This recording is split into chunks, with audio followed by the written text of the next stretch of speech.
খুবই নেই বললেই চলে। শুধুমাত্র ময়লা পরিষ্কারের জন্য তারা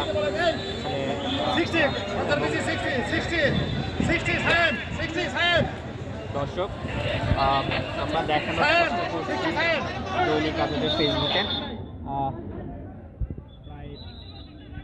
প্রায় 1 ঘন্টা 20 মিনিটের উপরে আসলে আমরা এখানে অবস্থান করছি। আমরা যতটুকু জানতে পেরেছি নারী এবং শিশু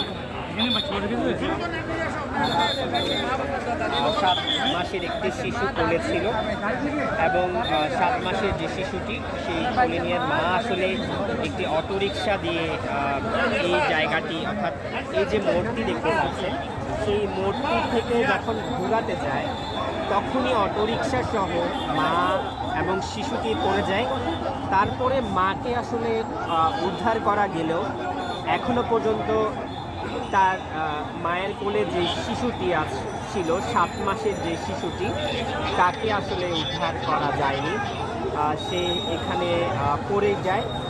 তার পরবর্তীতে মাকে আসলে কোনোভাবে টেনে তোলা হয়, কিন্তু শিশুটিকে আসলে এই নালাটিতে পড়ে যায়। এরপরে আর উদ্ধার করা সম্ভব হয়নি। এখন থেকে প্রায়